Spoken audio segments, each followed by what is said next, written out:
Wabarakatuh. Perkenalkan, kami dari kelompok 2 kelas D3A tingkat 2 fisioterapi yang beranggotakan Anesti Kartika Gloria dengan NIM P007, Anissa Nur Salsabila dengan NIM P008, Anissa Sabrina dengan NIM P009, Akmidita Hidayatullah dengan NIM P010,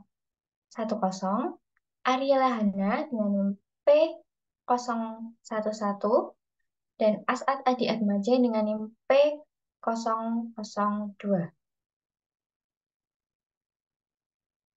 Di sini kami akan menyampaikan hasil diskusi kami untuk memenuhi tugas mata kuliah Etika Profesi dan Hukum Kesehatan dengan topik Hukum Kesehatan dan Hukum Fisioterapi. Bab pertama, pendahuluan. A. Latar belakang. Hukum kesehatan merupakan bagian dari sistem hukum yang mengatur hak dan kewajiban para pihak yang terlibat dalam bidang kesehatan, baik tenaga medis, tenaga kesehatan lainnya, maupun pasien. Hukum kesehatan merupakan bagian dari sistem hukum yang mengatur hak dan kewajiban para pihak yang terlibat dalam bidang kesehatan, baik tenaga medis, tenaga kesehatan lainnya, maupun pasien. Dan adanya hukum yang jelas, fisioterapis dapat menjalankan praktik secara profesional, etis, dan bertanggung jawab, serta memiliki kepastian hukum dalam menjalankan tugasnya. Tujuan dan manfaatnya, tujuan untuk menjelaskan konsep dasar hukum kesehatan dan hukum fisioterapi di Indonesia, menguraikan regulasi yang mengatur praktik fisioterapi Indonesia, memberikan pemahaman tentang pentingnya kepatuhan terhadap peraturan hukum dalam praktik fisioterapi. Manfaat, memberi wawasan hukum kepada fisioterapis dan kesehatan lainnya, menjadi acuan dalam memahami hak dan kewajiban dalam praktik fisioterapi, meningkatkan kualitas pelayanan fisioterapi dengan berlandaskan hukum dan etika profesional. Ruang lingkup hukum kesehatan dan hukum fisioterapi. Definisi dan konsep hukum kesehatan dan hukum fisioterapi, prinsip dasar hukum yang berlaku dalam pelayanan kesehatan dan fisioterapi, regulasi nasional yang mengatur praktik tenaga kesehatan dan fisioterapis, tanggung jawab hukum fisioterapis dalam praktik profesional, dasar hukum yang relevan meliputi undang-undang, peraturan menteri, dan peraturan organisasi profesi.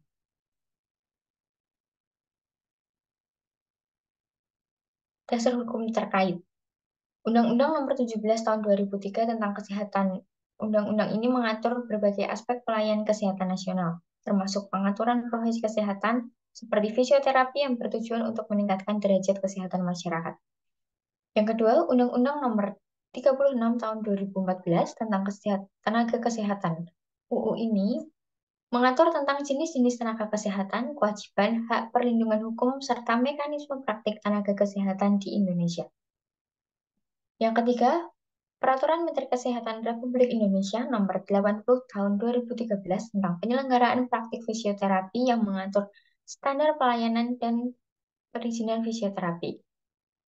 Yang keempat, Peraturan Menteri Kesehatan Republik Indonesia Nomor 2052 tentang izin praktik dan pelaksanaan praktik tenaga kesehatan. Yang terakhir, Peraturan Organisasi Profesi (IFI) Ikatan Fisioterapi Indonesia.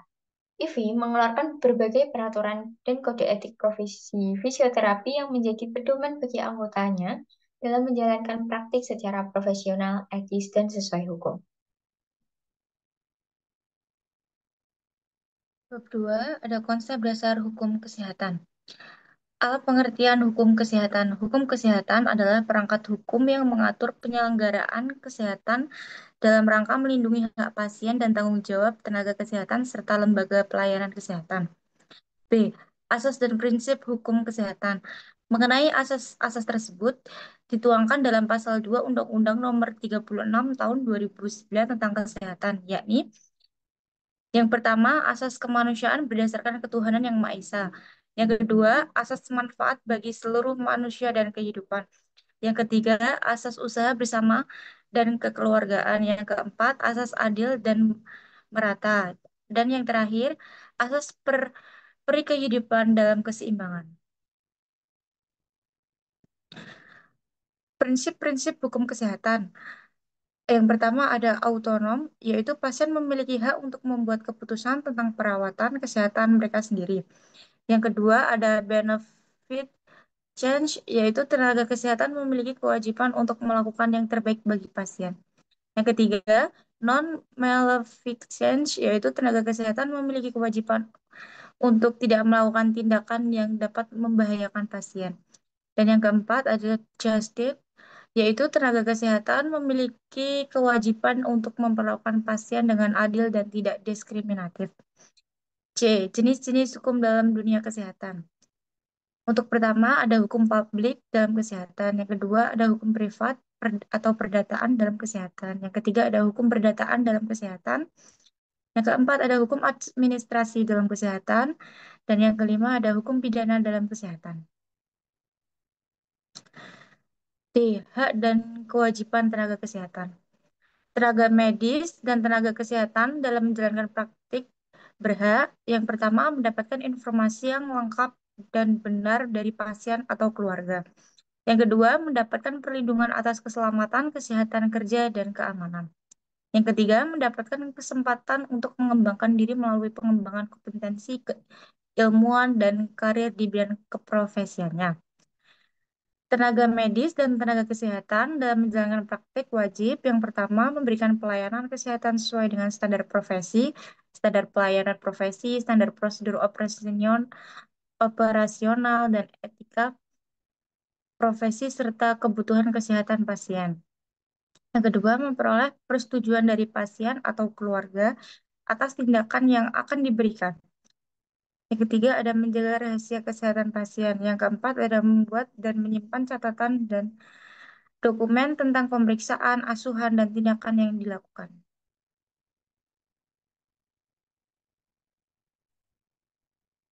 Hak dan kewajiban pasien. Dalam pasal 276, pasien punya hak yang pertama mendapatkan informasi mengenai kesehatan dirinya. Yang kedua, mendapatkan penjelasan yang memadai mengenai pelayanan kesehatan yang diterima. Yang ketiga, mendapatkan akses terhadap informasi yang terdapat di dalam rekaman medis. Yang keempat, mendapat hak lain sesuai dengan ketentuan peraturan perundang-undang.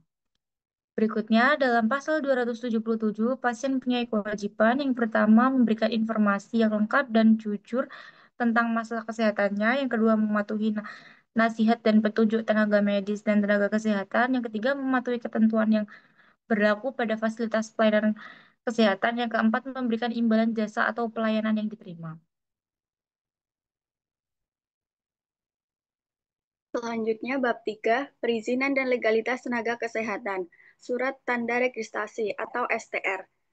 STR adalah bukti tertulis yang diberikan oleh pemerintah kepada fisioterapis yang telah memiliki sertifikat kompetensi sesuai ketentuan peraturan perundang-undangan. Fisioterapis harus memiliki surat tanda registrasi fisioterapi atau STRF untuk melakukan pekerjaan dan praktiknya.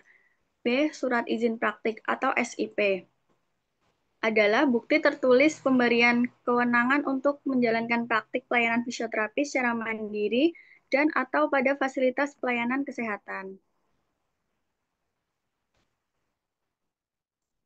C. Regulasi tentang pendidikan dan sertifikasi.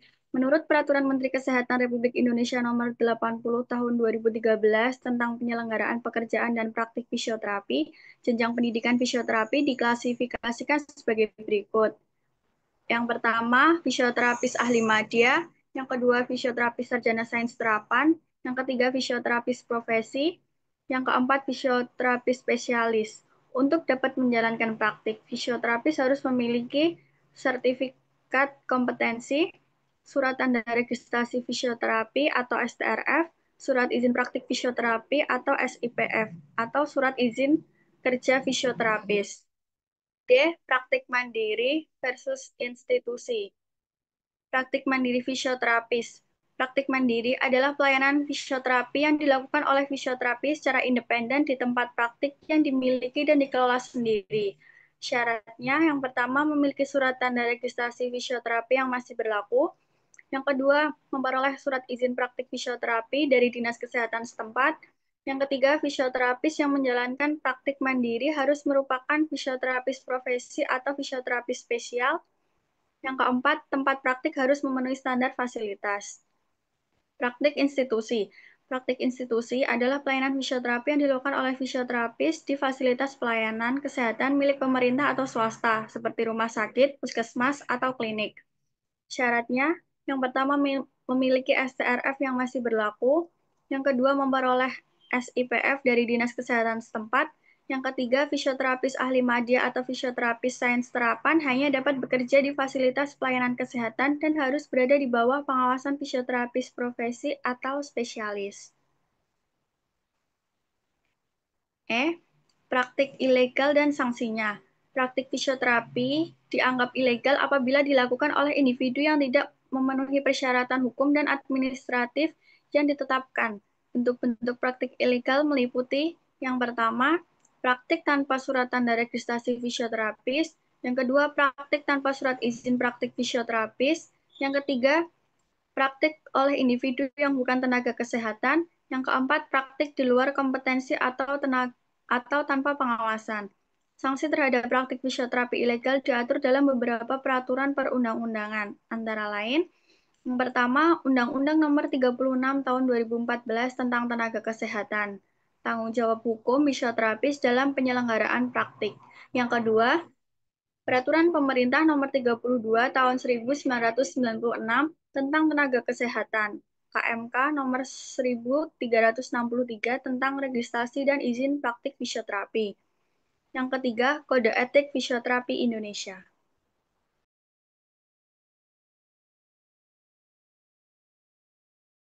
Baik, selanjutnya bab 4 tentang hukum fisioterapi. Pengertian dan lingkup fisioterapi dalam hukum. Fisioterapi adalah bentuk pelayanan kesehatan yang bertujuan untuk mengembangkan, memelihara, dan memulihkan gerak serta fungsi tubuh sepanjang rentang kehidupan. Pelayanan ini dilakukan dengan menggunakan metode manual, alat fisik, elektroterapis, mekanis, pelatihan fungsi, dan komunikasi. B. Kewenangan fisioterapis menurut regulasi Undang-Undang Nomor 36 Tahun 2014 tentang Tenaga Kesehatan. Fisioterapis memiliki kewenangan untuk memberikan pelayanan kesehatan yang meliputi promotif, preventif, kuratif, dan rehabilitatif. Sesuai dengan kompetensi dan standar profesi, Peraturan Menteri Kesehatan Nomor 80 Tahun 2013 mengatur penyelenggaraan pekerjaan dan praktik fisioterapis, termasuk kewenangan dalam melakukan penanganan manual, penggunaan alat fisik, elektroterapis, mekanis, serta pelatihan fungsi. Peraturan Menteri Kesehatan Nomor 65 Tahun 2015 menyebutkan bahwa fisioterapis harus mengikuti standar pelayanan yang mencakup penyelenggaraan pelayanan, manajemen pelayanan, dan sumber daya untuk memastikan mutu dan perlindungan hukum.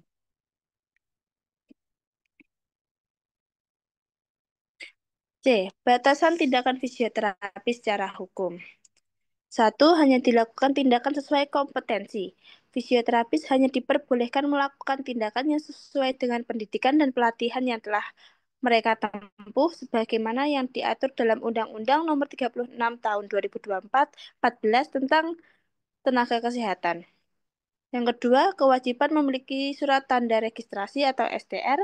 Fisioterapis harus memiliki STR yang dikeluarkan oleh Konsil Tenaga Kesehatan Indonesia (KTKI) untuk melakukan praktik sebagaimana diatur dalam Peraturan Menteri Kesehatan Nomor 46 Tahun 2013. Yang ketiga, melakukan tindakan medis fisioterapis tidak diperbolehkan melakukan tindakan medis yang menjadi kewenangan dokter seperti pemberian obat atau tindakan bedah sesuai dengan Peraturan Menteri Kesehatan Nomor 80 2013. Yang keempat adalah mengikuti standar pelayanan. Semua tindakan harus sesuai dengan standar pelayanan dan ditetapkan dalam Peraturan Menteri Kesehatan Nomor 65 Tahun 2015 tentang standar pelayanan fisioterapi. D. Aspek hukum dalam pelayanan fisioterapi. Yang pertama, standar pelayanan fisioterapi diatur dalam Peraturan Menteri Kesehatan Nomor 65 Tahun 2015 yang mencakup penyelenggaraan pelayanan, manajemen pelayanan, dan sumber daya. Standar ini memberikan perlindungan hukum bagi fisioterapis dan pasien. Yang kedua adalah kewajiban registrasi. fisioterapis wajib memiliki surat tanda registrasi STR sesuai dengan Peraturan Menteri Kesehatan Nomor 46 Tahun 2013. STR ini menjadi syarat untuk praktik fisioterapi secara legal. Yang ketiga, batasan tindakan. Fisioterapis tidak diperbolehkan melakukan tindakan medis yang menjadi kewenangan dokter, seperti pemberian obat ataupun tindakan bedah. Hal ini diatur dalam Peraturan Menteri Kesehatan Nomor 80 Tahun 2013. Kemudian yang terakhir adalah tanggung jawab hukum. Fisioterapis bertanggung jawab secara hukum atas tindakan yang dilakukan, termasuk kewajiban untuk memberikan pelayanan sesuai standar dan kompetensi. Pelanggaran dapat dikenai sanksi sesuai dengan Undang-Undang Nomor 36 2014 Tenaga Kesehatan. Yang kemudian etika profesi dan hukum fisioterapi. Etika profesi fisioterapi. Etika profesi fisioterapi diatur dalam Kode Etik Fisioterapi Indonesia yang mencakup prinsip-prinsip sebagai berikut. Yang pertama ada tanggung jawab kepada pasien. Fisioterapis wajib memberikan pelayanan yang aman, efektif, dan menghormati hak pasien. Yang kedua, hubungan dengan profesi lain. Tetap menjaga kerjasama yang baik dengan tenaga kesehatan lainnya. Yang ketiga, mengembangkan diri. Fisioterapis harus terus meningkatkan kompetensi melalui pendidikan keberlanjutan. Kemudian yang empat, kerahasiaan pasien. Wajib dijaga kerahasiaannya informasi pasien sesuai dengan hukum yang berlaku. Hukum dalam fisioterapi. Hukum yang mengatur fisioterapi di Indonesia meliputi: pertama, ada Undang-Undang Nomor 36 Tahun 2014 tentang Tenaga Kesehatan, mengatur kewajiban dan hak tenaga kesehatan termasuk fisioterapis. Peraturan Menteri Kesehatan Nomor 80 Tahun 2013 mengatur praktik fisioterapis termasuk batasan tindakan dan kewajiban memiliki surat tanda registrasi atau STR. Kemudian ada Peraturan Menteri Kesehatan Nomor 65 Tahun 2015 menetapkan standar pelayanan fisioterapi untuk memastikan mutu dan perlindungan hukum. Yang kemudian F, hukum terkait pemberian terapi dan informasi. Informed Consent diatur dalam Peraturan Menteri Kesehatan Nomor 290 Tahun 2008 tentang persetujuan tindakan kedokteran. Informed consent adalah persetujuan pasien atau keluarganya terhadap tindakan medis yang akan dilakukan. Berdasarkan informasi yang memadai mengenai diagnosis, tujuan, resiko, alternatif tindakannya, serta biaya. Yang kemudian nomor 2, perjanjian terapeutik berupa kontak antara pasien dan tenaga kesehatan, di mana tenaga kesehatan berupaya maksimal untuk menyembuhkan pasien sesuai kesepakatan. Hal ini diatur dalam Kitab Undang-Undang Hukum Perdata, KUH Perdata. Yang ketiga, hak pasien atas informasi pada pasal 52 Undang-Undang Nomor 36 Tahun 2009 tentang kesehatan menyatakan bahwa pasien berhak mendapatkan informasi yang jelas mengenai kondisi kesehatannya, tindakan medis yang dilakukan, serta resiko dan manfaatnya. G. Perlindungan hukum bagi fisioterapis. Yang pertama, standar pelayanan fisioterapis diatur dalam Peraturan Menteri Kesehatan Nomor 65 Tahun 2015 yang memberikan pedoman bagi fisioterapis untuk memberikan pelayanan yang bermutu dan dapat dipertanggungjawabkan. Regulasi ini juga melindungi pasien sebagai penerima layanan. Yang kedua ada kewajiban registrasi. Fisioterapis wajib memiliki surat tanda registrasi STR sesuai dengan Peraturan Menteri Kesehatan Nomor 46 Tahun 2013 yang menjadi syarat praktik fisioterapi secara legal. Yang ketiga adalah batasan tindakan.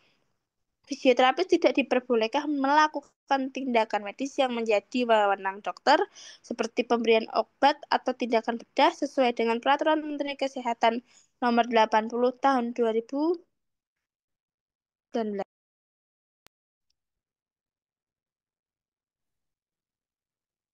Baik, selanjutnya tindak pidana di bidang kesehatan. Malpraktik adalah praktik jahat atau buruk yang tidak memenuhi standar yang ditentukan oleh profesi. Kelalaian medis adalah salah satu bentuk dari malpraktik medis sekaligus merupakan bentuk malpraktik medis yang paling sering terjadi. Pada dasarnya, kelalaian terjadi apabila seseorang dengan tidak sengaja melakukan sesuatu yang seharusnya tidak dilakukan atau tidak melakukan sesuatu yang seharusnya dilakukan oleh orang lain dengan kualifikasi yang sama pada suatu keadaan dalam kondisi serta situasi yang sama pula. Selanjutnya, pelanggaran etika dan sanksi administrasi.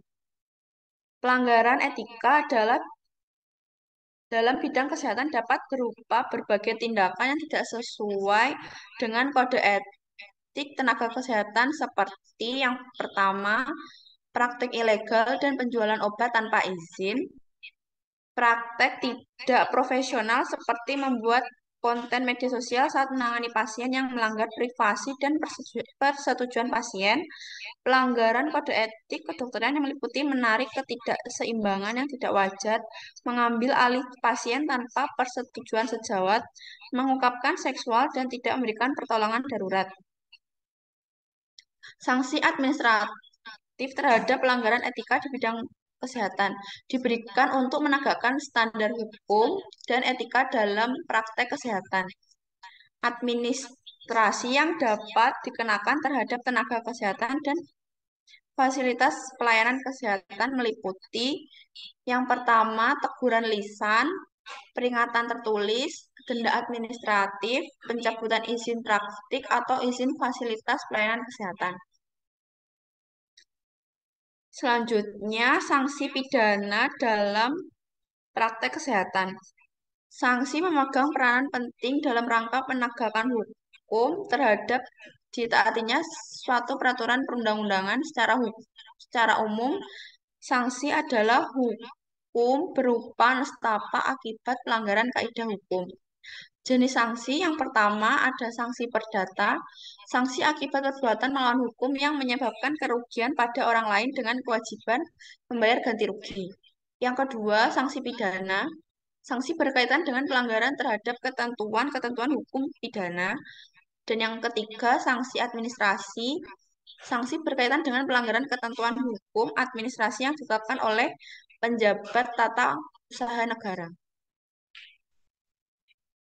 Selanjutnya, penegakan hukum oleh Kemenkes, KTIK, dan IFI. Penegakan hukum oleh Kemenkes bertanggung jawab untuk menegakkan hukum di bidang kesehatan, baik internal maupun eksternal, dengan dasar hukum Peraturan Menteri Kesehatan Nomor 33 Tahun 2022 dan Undang-Undang Nomor 17 Tahun 2023 tentang Kesehatan. Mekanisme penanganan perkara hukum melalui litigasi dan non-litigasi serta pemeriksaan oleh majelis independen. Selanjutnya, penegakan hukum oleh KTIKI. KTIKI berfungsi sebagai koordinator dan pembina Konsil Kesehatan, tidak memiliki fungsi pengawasan dan penindakan langsung. Mekanisme penegakan hukum melalui mekanisme disiplin profesi yang terstruktur dan melibatkan majelis pemeriksa. Selanjutnya, penegakan hukum oleh IFI. IFI memiliki fungsi mengawasi, membina, dan menegakkan kode etik profesi fisioterapi. Mekanisme penegakan hukum melalui penerbitan dan pencabutan STR, penanganan pelanggaran disiplin, sosialisasi regulasi, dan penguatan perlindungan hukum. Selanjutnya, studi kasus pelanggaran hukum dan tenaga kesehatan. Pelanggaran hukum dalam profesi fisioterapi umumnya terkait dengan praktik tanpa STR, pelanggaran SOP, dan kelalaian medis. Faktor penyebab utama pelanggaran adalah birokrasi pengurusan STR yang rumit, kurangnya pengawasan, dan minimnya pengetahuan tentang regulasi. Perlindungan hukum bagi fisioterapi dan pasien sangat penting untuk menjamin pelayanan yang profesional dan aman. Penyelesaian sengketa dapat dilakukan melalui jalur pengadilan maupun mediasi hukum yang berlaku di Indonesia. Yang pertama, praktik tanpa STR. Fisioterapi melakukan praktik tanpa STR memiliki surat tanda registrasi STR yang sah, dapat dikenakan sanksi pidana hingga 100 juta. Praktik tanpa SOP, fisioterapi melakukan intervensi berbeda dari yang diresepkan dokter dan surat rujukan yang sah, bertentangan dengan SOP yang berlaku. Kelalaian medis, pasien fisioterapi yang menjadi korban kelalaian tenaga medis memiliki hak atas perlindungan hukum berdasarkan hukum positif Indonesia.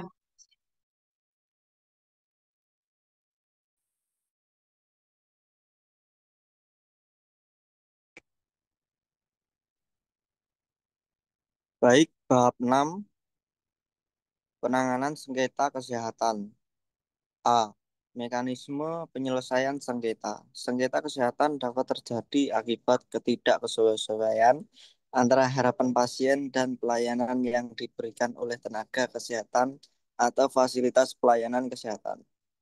Dalam menyelesaikan sengketa kesehatan, terdapat beberapa mekanisme penyelesaian yang dapat ditempuh, yaitu penyelesaian non-litigasi di luar pengadilan, seperti mediasi, arbitrase, dan musyawarah.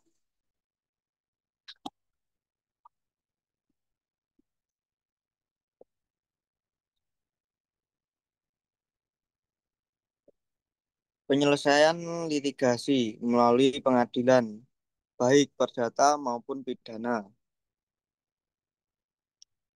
Penyelesaian sengketa dapat ditempuh secara bertingkat, dimulai dari penyelesaian secara internal melalui mediasi internal rumah sakit atau fasilitas pelayanan kesehatan, kemudian melalui lembaga mediasi profesional hingga ke pengadilan jika tidak ditemukan solusi damai. B. Peran Konsil Tenaga Kesehatan Indonesia atau KTKI.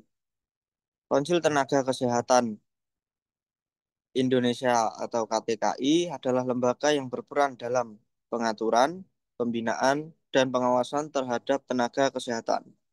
Dalam hal penyelesaian sengketa, KTKI memiliki fungsi penting trauma dalam aspek disipliner tenaga kesehatan.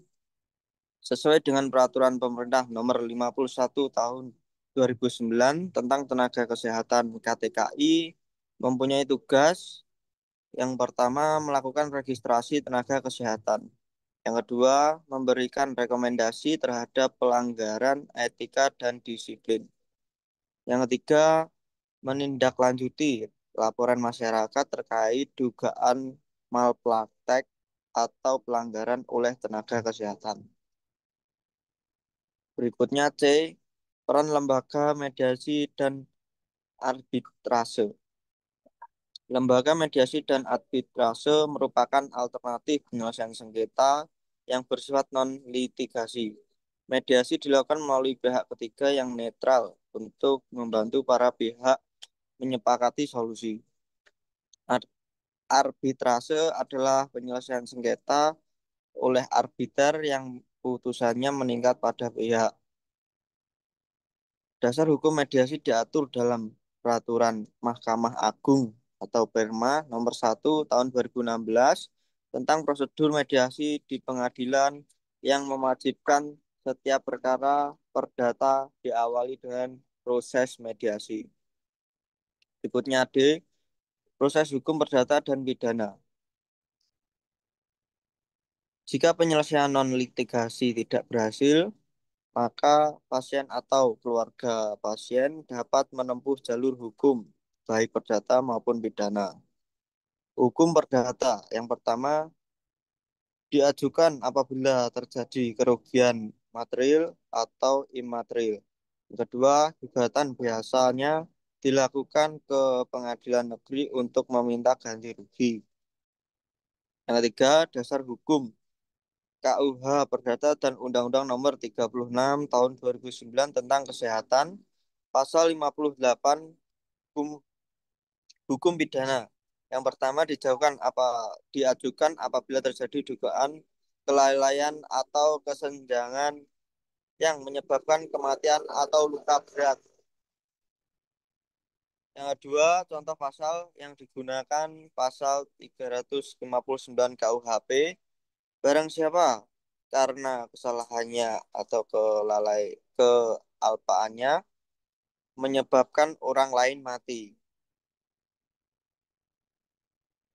Yang ketiga, proses hukum pidana diawali dengan laporan kepolisian, dilanjutkan dengan penyidikan, penuntutan, dan persidangan di pengadilan.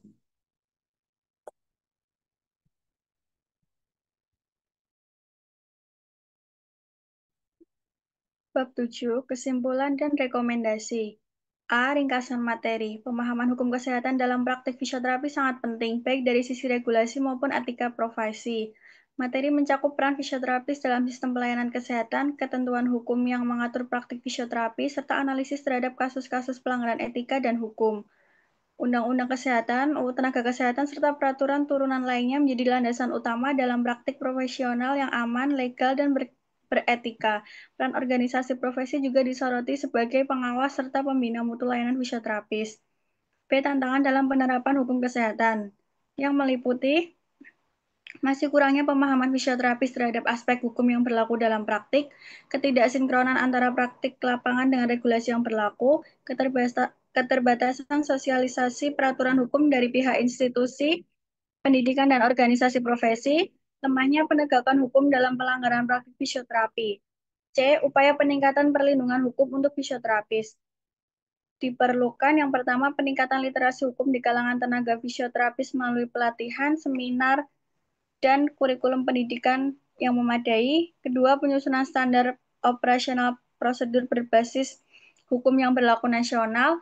Yang ketiga, peran aktif organisasi profesi dalam advokasi dan pendampingan hukum terhadap anggotanya. Yang keempat, kerjasama lintas sektor antara institusi pendidikan, organisasi profesi, dan lembaga pemerintah dalam pembentukan regulasi yang adil dan realistis. Yang terakhir, mekanisme penyelesaian sengketa yang adil, cepat, dan transparan bagi fisioterapis.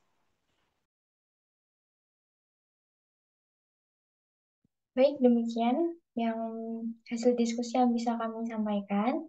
Apabila ada kurang atau banyak kesalahan, kami memohon maaf sebesar-besarnya. Sekian dari kami. Wassalamualaikum warahmatullahi wabarakatuh.